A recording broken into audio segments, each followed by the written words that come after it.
welcome everybody for coming. I'm Chief Doug Wright, D-O-U-G, Wright, W-R-I-G-H-T, with the Summerville Police Department. I'm joined here by Chief Deputy Sam Richardson from the Dorchester County Sheriff's Office, along with my command staff, Dorchester County Coroner Paul Brothers on the end down there. I'd like to thank everybody for coming today. Obviously, we want to provide an update to Friday's officer-involved shooting that occurred in the Robin Wynn subdivision. I'm going to provide a statement and a timeline of events. I think it's important that everybody here, as well as the citizenry of the town of Summerville, understands what happened Friday to the best of the ability that we're allowed to provide, okay? Obviously, this incident occurred Friday, February the 2nd, in the afternoon time. The Summerville Police Department is committed to providing transparency, accountability, and open communication to the community we serve. In wake of the recent officer-involved shooting incident that transpired on February the 2nd, we understand that there's a significant impact as it was the public trust and acknowledge the need of thorough and unbiased examination of the events that occurred. Our commitment to transparency is unwavering, and we believe that sharing a comprehensive timeline of the event is crucial to providing the community with a clear understanding of the circumstances surrounding this tragic event. By doing so, we aim to uphold the principles, the accountability, and trust demonstrate our dedication to ensuring the safety of our community.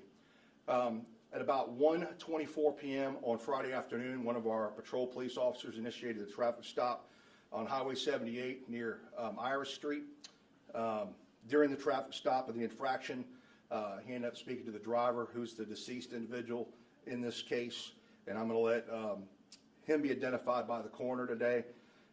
That gentleman made a decision to flee the traffic stop, and when doing so, he used his vehicle to strike our police vehicle, who was the primary officer on scene. They had a canine in the car.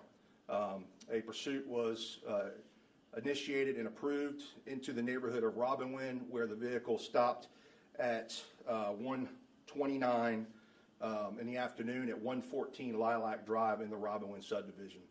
At that time, the driver suspect exited the vehicle with a handgun in his hand and fled into 114 Lilac Drive. At 1:37 p.m., our crisis intervention team had arrived on scene. Those two officers are highly trained in dealing with mental illness, as well as people who are involved in drug needs and overdose and addiction and whatnot.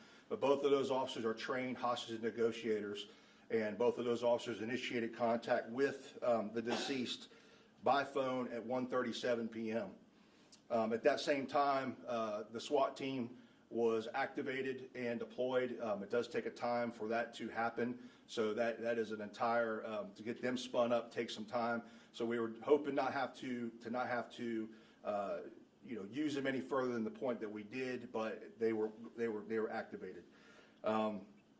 By 1 or 2:14 in the afternoon, there's still communication going on with the gentleman in the home who had fled.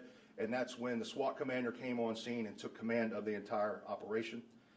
I was on scene very quickly, as well as members of the command staff, within minutes of the gentleman running into the home. So we were there and monitored mostly everything that was going on from afar in a safe distance. At approximately 3 o'clock in the afternoon, we deployed a robot that we have that was purchased by the 9/11 Heroes Run, the Travis Manion Foundation. Some of you all covered that, the donation of that robot. We affectionately call the robot Travis. In memory of Travis Manion, that robot was deployed to the side of the home, and that robot provides the ability for us to see as well as to listen, and it allows us the ability to also communicate with people through two-way communication with the robot. An hour and 53 minutes into communication at approximately 3:30 in the afternoon, the suspect, who's deceased, ceased communication with our crisis intervention team and negotiation team that was on scene, and the decision was made at 3:51 p.m. to deploy tear gas into the home. We did have everybody out of the home. We knew that for a fact. We did have someone that was on the scene who was providing real-time information to our negotiators, which included information of what was inside of the home, as well as some of the mindset of the decedent. At approximately 3:52, the deceased suspect started firing gun rounds out of the home on the same side of the home where the robot was located. He struck our robot and actually incapacitated it the optic ability for us to see what was going on. This went on until about 4:01 p.m. As we know right now, our police officers showed great restraint and self-discipline and did not return any gunfire, although they were on the perimeter and were surrounding the home. At approximately 4:01 p.m., we were advised by SWAT team members on the scene that the home was on fire. Obviously, we took a posture. We had the fire department, EMS on scene already. When the home was on fire, we were very concerned, as we did know, based off the information we were provided, that there was a lot of ammunition inside of the home.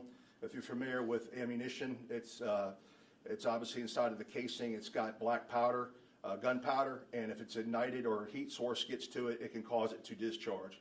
So we were very concerned not only for the police officers who were surrounding the scene, but also we didn't want the firemen to go into that scene and risk them being injured.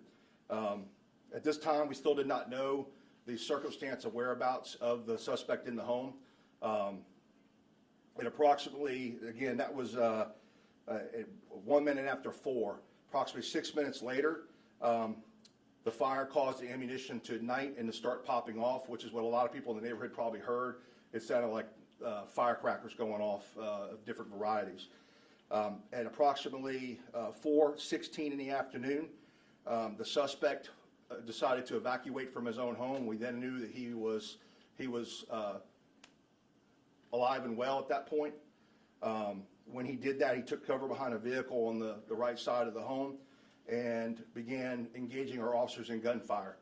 Our officers returned gunfire, and this went on for approximately several minutes of gunfire that went on. It was a gun battle between the suspect and our police officers. There's no other way to say it. Shortly thereafter that time, it was determined we did have Dorchester County.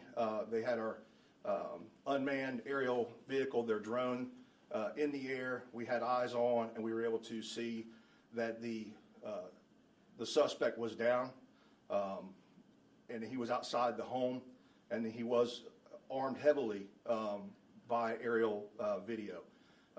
We made the determination. We were unable to determine if he was deceased at the time, so we didn't want to come up to the residence and approach it. So we made sure that he was incapacitated, and based off of some of the evidence we saw from video, we knew that to be the case. By 4:26 in the afternoon, the SWAT commander authorized fire personnel to come into the scene and start to extinguish it. We were very worried. We knew the home was going to be a total loss and all the vehicles in the driveway. We were more concerned about the neighboring yards and houses, on both sides of the home and behind the home. But they were able to get in there, Summerville Fire and Rescue, and they were able to knock down that fire pretty quick with no injuries to any of their personnel.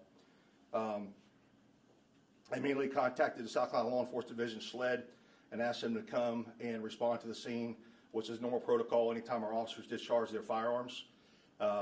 They conduct their own free and independent investigation to take away any visual or optic of impropriety by agencies conducting their own internal investigation.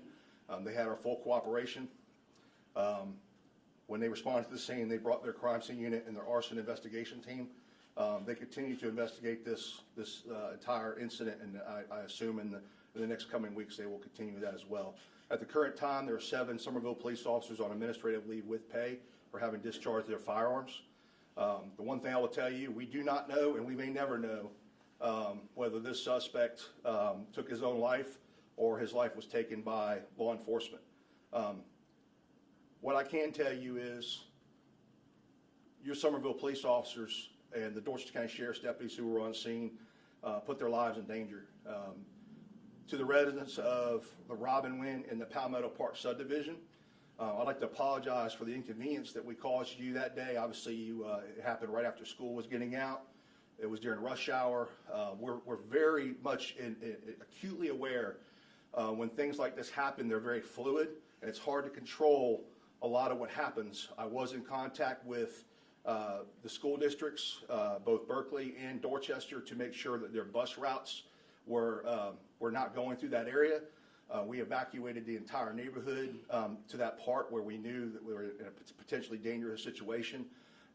We knew that a lot of parents were dislodged because they had to find childcare for their children or they had to change their schedules, and we apologize for that. One of these types of situations that occurs when you have a critical incident, though, is it does unfortunately cause these types of situations to occur.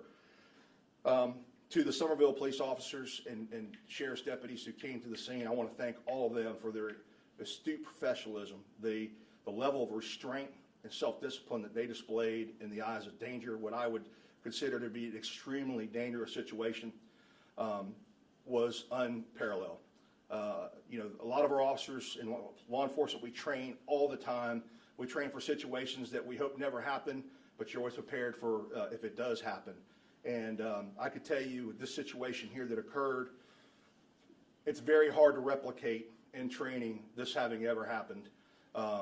The idea that we deployed gas, the idea that we had return gunfire, our robot being taken down, obviously a fire occurring, our officers, you know, using the equipment they needed to use, gas mask and whatnot, while also having to engage a heavily armed suspect.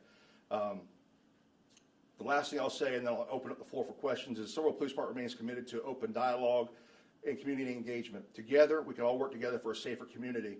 We want to thank the citizens of Robinwood and Palmetto Park for being patient and understanding in this challenging time. We'd like to thank the South Carolina Law Enforcement Division, SLED, the Dorchester County Sheriff's Office, the Charleston County Sheriff's Office, Summerville Fire and Rescue, Dorchester County Mental Health, the Dorchester County Emergency Management Division, as well as the Dorchester County Coroner's Office for assisting us in this investigation. I'd also like to thank the Dignity Project, which is a grassroots group who's here today, who came here to stand alongside their Summerville Police Department. Obviously, they're here for us to help hold us accountable and help keep us real with what's going on in the community and the voices of the community. And they have been a tremendous support mechanism for us during critical incidents in past and in present. So I'd like to thank them for being here.